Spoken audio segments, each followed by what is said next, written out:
You know, I really wish Triple H would go out and see another movie that isn't Rocky, because this seems to be the only movie this guy's seen in his life. He want to sit here talking about, we not a sport. We're a movie about a sport. Think Rocky. How about think about something original? At the time of this video, I'm in the car, by the way, if my audio sounds different. Trying out a new format. Gonna talk about a few things here. It's probably gonna be less edited too, but I'll be seeing people getting away with talking over a picture, so give me a break. Anyways, at the time of this video, Maxine Dupree is the women's intercontinental champion by beating Becky Lynch with a top rope crossbody. Shouts to Becky Lynch, because Charlotte Flair would never. A crossbody? Now, here's the thing. They're going to try and finesse you and say, well, no, you're forgetting an important part of the equation. AJ Lee came out, skipped to the ring, and distracted Becky Lynch, and then that's how she lost. Dog, that's still a crossbody. Anyways, that's all my problem is. So here's the thing. Because I like Maxine. My problem isn't Maxine winning, but we'll get to that in a second. Maxine, cool. I've seen she's been putting in the work, but I've heard about it behind the scenes. She's at the Heart Dungeon with Natalia, putting the work in, trying to get better, which in my other video, I was talking about how way back in her early career, she basically got thrown to the wolves and then had to suffer from it in front of everybody. And then people were making fun of her dogpiling and shit when it wasn't even really her fault. But here's what I come to ask you, because I noticed something. This happens with another wrestler, Logan Paul. So Logan Paul, for example, gets credit for being very good as a wrestler, as like a guest by that standard. He's been here for like, 2 years now? So I don't think we can even call him a guest anymore. But my point is this. The argument that's being put out there when people try to refute this, and I'm seeing like wrestlers come out and say this, that apparently he gets more time to work on his matches than the average wrestler, which is why his matches look better than I guess they should be, is what they're trying to say. And now I'm hearing the same thing for Maxine Dupree. I'm hearing that she also gets more time to work on her matches. Now, I will say this. I got to put this out here. The last Maxine, I think it was the last one. I forgot how many times she even rematched Becky at this point. But one of those matches, I remember on Raw or whatever, that match was actually really good. It surprised me. I forget what other matches happened, but I remember having the thought, like, this actually has an argument for being the best women's match of the night. So shout outs to Maxine for that. And Becky, I guess. But here's the thing. Here's what I got to ask you. Now, answer this truthfully. If the match is good, do you care how we got there, as far as like how much time behind the scenes went into preparing and stuff like that? Is that something you care about? The reason why I bring this up is because in almost every other context, when it comes to like any kind of production or creative, whatever, here's the thing, watch it, enjoy it, entertainment, nobody ever cares. For example, let's use video making. Some people might not know, like if you don't make videos yourself, for example, you might not know how easy or hard it is to do a certain video, like how much time goes into a video, I should say. Don't even get me started on like animation and shit like that. Fuck that. But even just regular videos, like there's levels. Some people talk over a picture. Other people will actually edit clips and stuff like this, which takes way longer than the first format. So I'm wondering why in this context, if Maxine in this example puts on a good match with Becky, why that's a problem. Or why we're trying to discredit, I should say. But like I was saying, I like Maxine Dupree, and I know that she's gotten better and she's put the work in. But is she championship level ready? Because if she's not, do you understand what you just did? And this is where my rant comes in. I've been trying to avoid this rant for a long time. But Julia's U.S. title reign. Oh my God.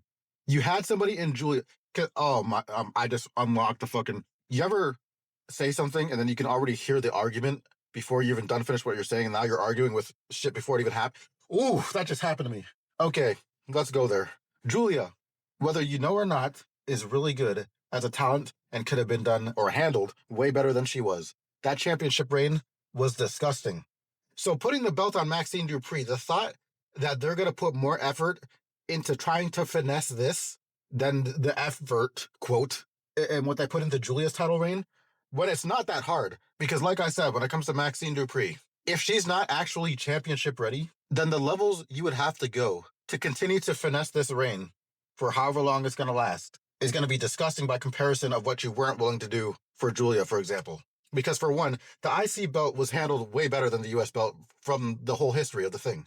But now we're back on to Chelsea Green because it's easier, because now you got Ethan Page. I like the whole Ethan Page and Chelsea thing that they got going on, but again, they did Julia dirty. And some people aren't going to care because she doesn't speak English, so I don't care. Dude, you don't know the levels of any other English. There's people who speak full English that don't cut good promos. So I don't know what your problem is. Anyways, so yeah, I guess what I'm saying is my main problem is the inconsistency or the way how the WWE clearly plays. I wouldn't even say favorites, but it's like they're so safe. There's so much unexplored territory where they can go creatively with things. that they just never touch. They would rather rehash the same thing over and over with like a different person. Underdog story. Underdog story. They'll use underdog story on people who aren't even underdogs at this point. Maxine Dupree winning was supposed to be a feel-good moment when low-key you're probably just putting her in a hard spot again to live up to. Now, I know it's only the mid-card belt, and you're supposed to, mid-card belt isn't supposed to be on the same level as world champion. But even still, there's so many other talent before Maxine. No shade, no hate, whatever. That would be good for mid-card championship level that we have. Where the fuck is Ivy Nile? And the Creeds? I'm telling you, motherfuckers, people do not care. Like, they don't understand what mass releases do. Like, back when the mass releases happened, I saw so many people try to, people who just say everyone's a jobber, blah, blah, blah. Come out here. Let me tell you, let me put it this. I saw a picture. This just reminded me. I saw a graphic. I don't know how old the graphic was, but The Miz, who I guess is considered a legend or whatever by some, but I saw a graphic that said, The Miz has the most losses in WWE history, and I think it was like 1,300 something. I'll put the picture up if I find it. Some people don't even have 1,300 matches that have been here for a while. And The Miz has 1,300 something losses. Or however the number was, I forgot. But anyways, on the topic of mass releases, there was talent in there. There was talent in there that we are today seeing the effects of how has affected the roster. Look at the people complaining about the women's tag team division, or tag team division in general, or women's division in general, whichever one. And then you got to understand that they got rid of Isla Dawn to put Alba Fire into the Secret Service. And then whenever a tag team, Alexa Bliss and Charlotte Flair, a makeshift tag team that they just made up for the sake of the story. And then you see them going up against people who aren't even like we're all the legit tag teams. Oh, you just broke one up and then released. Again, there was more. But we're also afraid to call up. Because this is another topic. I told you, this video is going to be all over the place. The Performance Center. At this point, what the hell does the Performance Center even do? Other than show you what are they? I'm convinced at this point, they just, you go to the Performance Center, they're like, okay, here's the hard cam. You want to have a bias for this direction when you're doing things. You want to play to the crowd every now and then. Here's your 5 moves. Go on. Because what else? Because even Braun Breaker, their favorite, I don't know if you remember this, some Raw's back or whatever, they had Braun Breaker audibly self-expose, I don't know, to I guess ingrain in yourself or in your subconscious that he's not ready for the main event spotlight just yet. Dog. I think the exact words he said, it was one of the division segments, I guess, in like a locker room or something. And then the shot ends with a close-up on Braun Breaker, and he's like nodding his head. He's like smiling. He's like, I've got a lot to learn. It's what? Because sometimes Triple H will sneak his thoughts into a segment through like somebody else saying it. So what exactly, for example, in this situation, is Braun Breaker missing? Like, what is the current thing people are complaining about right now as far as wrestling talent in the WWE? It's how old the average talent is that is in the main event scene. Everybody's like 40s plus. Gone are the days when we see somebody young 20s holding the world title, because apparently now they're not ready. Honestly, I look at Braun Breaker, and judging by who else has hold like the world title, especially the secondary world title, I would say he's ready now if you're going to put it on him. The fact that you're holding off on him, but yeah, NXT at this point, it feels like it's just designed to eat up your whole 20s so that when you finally get called up, oh yeah, the last time is now tournament. John Cena's farewell tour, which that's a whole other thing. The last time is now tournament. Now, I think at the time of this video, again, I haven't even looked at the bracket because I already saw where this is going. So I'm going to kind of just freestyle this. So both surprises have happened already, which I think there was only 2 surprise entrants in the whole thing, right? And both of the surprises were wasted. It was Dolph Ziggler and it was Zack Ryder, both using their WWE names for one night, and both of them lost first round. At that point, it's like, well, shit, why even have a surprise if they're not even a threat to the tournament? Secondly, you look again, and it doesn't seem to be the case. If all the contestants are known, because I've seen a lot of people saying, oh, Obafemi, which I don't know if I missed something, but isn't it just you do the tournament and then the winner of the tournament goes on to fight John Cena? That's what I thought was happening. So as of right now, I don't think Obafemi's even in the tournament, because a lot of people were saying Obafemi to the point where I thought like some kind of behind the scenes news came out to confirm his position. Now, unless there's changes later, then I'll just speak for the right now. Obafemi's not in the tournament. So now it's looking likely that, oh my God, I just fucking realized.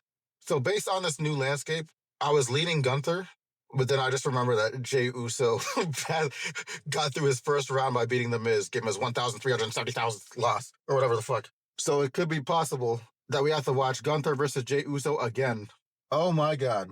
I want to end this video right now. You see what I'm talking about, though? I made a poll. I said we're not going to get Edge. So who would you rather out of these more realistic options of who they would more likely go for? And I think I put Jey Uso, Logan Paul, Sami Zayn, and I forgot who my other option was, but I'll put it up on screen or whatever. You got Saudi Zayn by 2027. Dude, the WWE landscape is so weird right now. I don't know how else to explain it, but it's like weird. I remember a few years ago or a couple years ago, whenever it was at this point, when The Rock was here and he was saying, oh, wrestling is cool again. And then you had the fans acting like it was because of Cody Rhodes. No, it was The Rock, but it was becoming popular to hate The Rock, even though, as we see now, The Rock wasn't even the main problem here. Like, The Rock might have been a slight problem if you're not creative and didn't have a plan B at all. But other than that, you cannot blame The Rock for how Cena's farewell tour ended up. Because long after The Rock, look what they've done. We're still trying to blame The Rock. Anyways, but yeah, the fall off of the product from that era to now, it felt like it happened so quickly. Like, as soon as Cody finished the story, it already was happening. They just jumped off a cliff, which I told you this was going to happen. But you know what else is popular? Let's talk about this for a second. Lately, it's become popular to say that the Attitude Era is overrated. I keep hearing people say constantly, oh, Attitude Era is overrated. Have you gone back and watched it? Dog, if you're trying to say right now is better than the Attitude Era, because let me tell you something. When people say the Attitude Era is the best era, they're obviously not talking about like, oh, every episode from start to finish was just immaculate. Stone Cold, The Rock, The Invasion, stuff like that. Nobody's talking about Al Snow or whatever else was happening that was like just weird. If I was to order the eras, in my opinion, Attitude Era is still the best era. The Tribal Chief era might even be second place. That's how good it was getting for a moment until they went the wrong direction by going with Cody Rhodes to finish that story up. Because I also talked about this, which I guess I'll go over it again really quick. The way how the story was going for all you storyteller people, if you're really about that storytelling, you would have known and you would agree that Jey Uso was the right person or was the person who should have ended that shit. Now, obviously, we're seeing Jey Uso's, like, I don't want to say not good for it, but shit, if after seeing how gate-kept this big W belt is, yeah, we can't be doing that. And I even acknowledged that back then. That was only by storytelling purposes. That's what would have made sense. But as a wrestler, Jey Uso needed to work on a few more things, get a few more moves. A spear wouldn't have been one of them if it was up to me, but I would have changed his finisher, at least. But that's over and done with. So, Tribal Chief era, I would have second place. Actually, I'm not even sure now. You know what? I might have to put that third because I can't go on the hypothetical. If I had to talk about the whole era, like from start to finish, then I do have to go with the ending that Cody was there. Well, not even that Cody was there, but that Cody hijacked the whole shit. So I'm going Attitude Era, Ruthless Aggression, Tribal Chief era. And after that, everything else can eat shit. Because fuck the PG era. Yo, to anyone here who started watching, I guess, WWE in the Hogan era, I gotta ask you this. Has the product always been this predictable as far as like, well, I guess it was with Hogan. He must be the fucking poster boy of, oh, this guy just wins everything, I would imagine. And I guess there was no like internet like this back then. So I guess it's hard to put into perspective how people were reacting. I feel like if I started watching back then, I would not like Hogan at all. It would just be like the whole Super Cena thing for me. Like as far as the older generation of like wrestlers before I started watching, I definitely probably would have been like Bret Hart or Macho Man or something because shit, ain't no way I'm getting hype off a leg drop.